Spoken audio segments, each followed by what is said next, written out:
You've never seen them, but you know them well. So what are you saying? Welcome to WatchMojo.com, and today we're counting down our picks for the top 10 unseen TV characters. We'll just have to find someone you like. For this list, we're focusing on those individuals from our favorite shows who we never entirely see. Hey, check it out. Ugly naked guy's got a naked friend. But who are discussed or heard enough that they're a character in their own right. That means we're even including characters that are partially shown. I keep feeling someone is watching us. And whose voices may have been heard. Howard, I found my girdle. It was in the dryer. But one thing holds true. You've never seen their face in its entirety. Well, I'm not sure. I could never understand why a man would want to hide his face. Number 10, Dr. Claw, Inspector Gadget. You know what must be done. We've never seen more than his arm and his ornately gloved hand stroking his pet cat, but we can always recognize his gravelly voice. Gadget, I've got you now. Inspector Gadget's nemesis, the criminal mastermind Dr. Claw of the notorious MAD organization, is one villainous foe. This nasty Transylvanian atmosphere is good for my health. Sitting in his signature chair, observing his evil plans take shape on a series of screens, Dr. Claw is so nefarious, we just might be better off without seeing the face of such animated evil. Next time, I'll take care of you myself. Number 9, Diane, Twin Peaks. Diane, 11:30 a.m., February 24th. Entering the town of Twin Peaks. FBI agent Dale Cooper is very thorough. Lunch was $6.31 at the Lamplighter Inn. Not only does he record case notes on a microcassette recorder, but he addresses them to someone specific, named Diane. I got so goofy last night, Diane, lying here wondering whether I was going to live or die. An assistant? Secretary? His sister? Who knows? She's referenced in almost every episode, but not only has she not been seen, she hasn't even been described or identified. The trail narrows, Diane. I'm very close, but the last few steps are always the darkest and most difficult. Some theorize that the mysterious Diane is a figment of his imagination, a coping mechanism he developed to deal with his girlfriend's murder. Great deal of pain and a fair amount of blood. Whoever Diane is, she bears Dale's burdens. This is me, Dale, room 315 at the Great Northern Hotel, signing off. Number 8, George Steinbrenner, Seinfeld. You wanted to see me, Mr. Steinbrenner? Yes, George, please, come in. We could have gone with Kramer's unseen friend Bob Sacamano. Well, Bob Sacamano, he stayed with me once for a year and a half. Or Jerry's cousin Jeffrey. So now the Parks Commissioner is recommending Jeffrey for a citation. But we can't help but place George Costanza's one-time boss, New York Yankees owner George Steinbrenner, in this spot. Hire this man. The late, real-life owner of the New York Yankees was parodied and voiced by series co-creator Larry David, after the actual man refused a cameo appearance on the show. So what are you saying? As a chatty, animated, fiery, and feared sports franchise owner, he doesn't need more than the back of his head to show us the strength of his character. All right, let's see, what do I have today? Oh, darn it, it's ham and cheese again. And she forgot the fancy mustard. I told her I like that fancy mustard. You know, you can put that fancy mustard on the shoe and it would taste pretty good to me. Number 7, all adults, the Peanuts franchise. Miss Othmar, I volunteer to be first. Charlie Brown and friends seem to live in a world without supervision, because the adults in the Peanuts universe were seen in neither the TV specials nor the comic strips on which they were based. What? You mean it? Technically, they weren't heard either, as their voices were nothing more than the sounds of a muted trombone. I'm not getting any distance. Turns out, series creator Charles Schultz just had no interest in grown-ups. Yes, ma'am? You want me to pound the erasers? Yes, Miss Othmar. I'd be glad to. Their borderline absence meant the series stayed focused on the kids' outlook, much like the Muppet Babies' legs-only nanny did for that show years later. Oh, that's so sweet of you. I'd never leave you with someone you don't want to be with. Number 6, Wilson W. Wilson Jr., Home Improvement. Well, hi-ho, neighbor. As a running gag on this sitcom, Wilson, the Taylor family's sage advice-dispensing neighbor who seems to know just about everything. As the English author Samuel Johnson said, our brightest blazes of gladness are commonly kindled by unexpected sparks. Would always have his face obscured by props. I'm confused. More often than not, however, he'd be hidden below the nose by their dividing wooden yard fence. Brought to a halt by Gestalt. Believe it or not, this was actually a tough role to cast. The first actor who took the part turned it down when he found out his face would never be shown. Wilson, are you naked?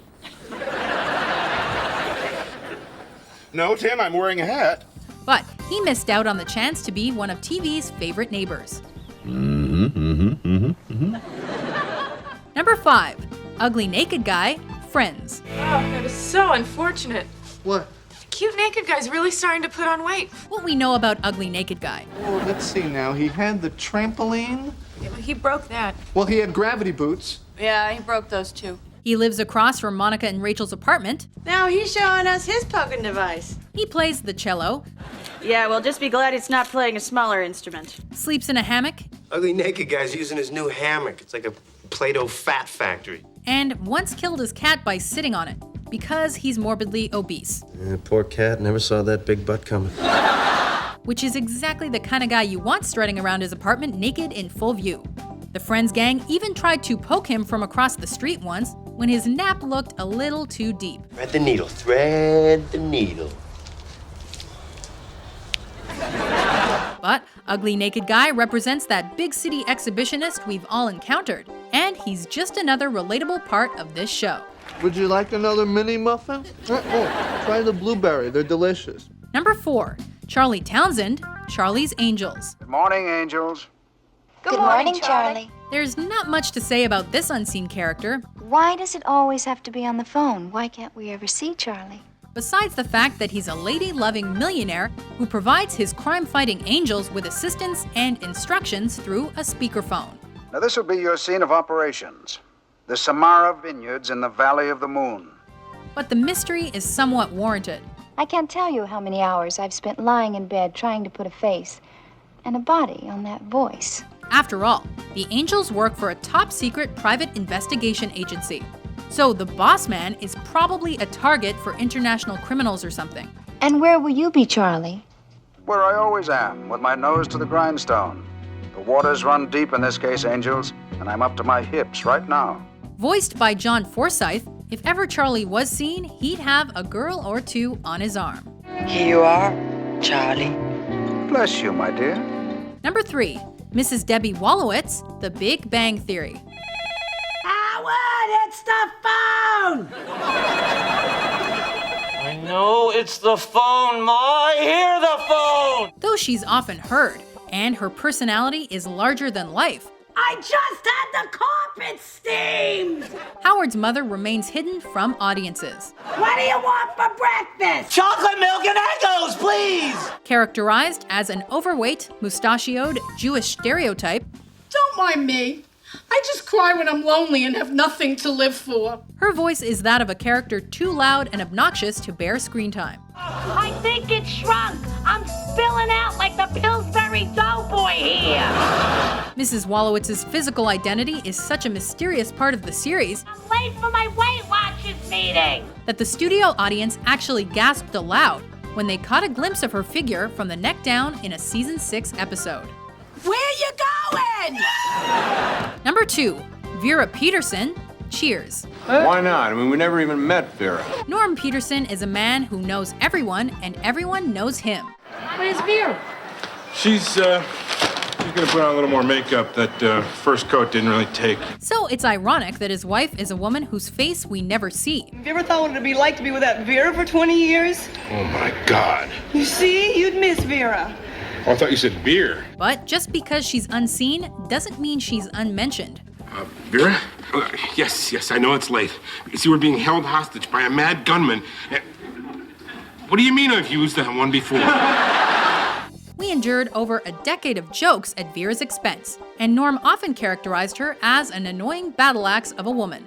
8 years I've been going to that old bat's house. I think Vera owes me one, all right? However, even though he was fairly mean to her behind her back, Norm was devoted to Vera, who, when she was portrayed on the show, was depicted by Norm actor George Wendt's own real-life wife. This is great. We finally get to meet Vera.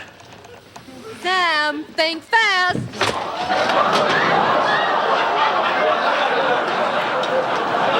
Everybody, this is Vera. Before we reveal the identity of our top pick, here are some honorable mentions.